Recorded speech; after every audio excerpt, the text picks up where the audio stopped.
money conversation is a very big and real concern, and in a lot of cases, obstacles that students have.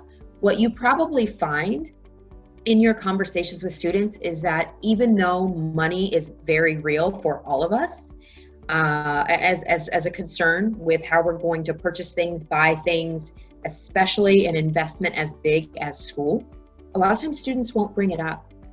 And if they don't bring it up, if we're not in a place of confidence and structure with our conversation, a lot of times we don't bring it up.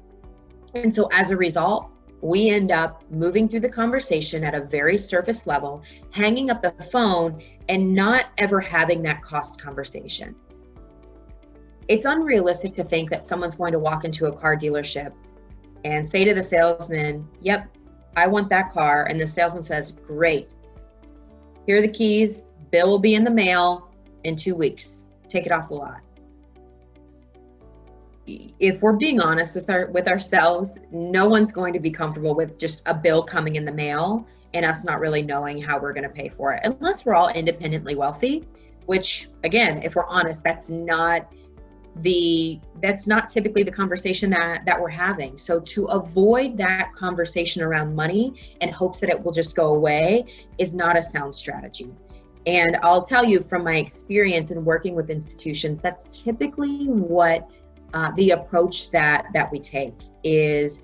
We like to pretend that it doesn't exist because it doesn't come up in the conversation. And so as a result, we keep kind of crossing our fingers and hoping and hoping and hoping that the student's going to keep moving through those steps that we need them to move through.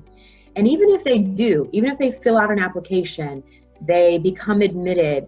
Typically what you find happens is if you have not engaged in that conversation around money and really talked about the financial picture for the student and the options that they have to pay for it, then what ends up happening is the student, between the time that they've been admitted to when they start class, something magically comes up where they can't start school. And your institution probably calls that something different. But either way, we're talking about retention. New student retention. So you typically see, even if you are able to get the student to move through and take all the steps on the front end, I can guarantee that you're going to see that percentage of when the student is supposed to start, that typically drops. So what we're trying to avoid, of course, is having our students go through all of that work and not start class because we haven't done our due diligence by having a conversation around money. And more importantly, that's what understanding that concern around money is really about. You can't hang up that phone and feel good about the conversation that you've had and that conversation really being thorough with the student if you haven't walked through how much it's going to cost, how are they going to pay for that, what are their options, and really taking that time. And that's not a quick 5-minute conversation. Hey, yeah, we talked about money.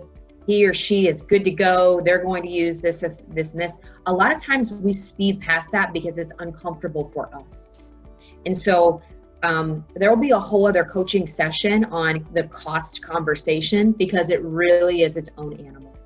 The conversation around how to speak to money and cost and overcome that concern, we won't tackle in today's conversation. Quite honestly, it's a 2 or 3 part coaching session because it's so big. So I want to give that the attention that it deserves because it's a whole other element to the conversation. And it's a large reason, if you're sitting in the seat of being an enrollment or an admissions advisor, you know exactly what I'm talking about. Either you don't talk about it or the way that you talk about it is to defer to financial aid.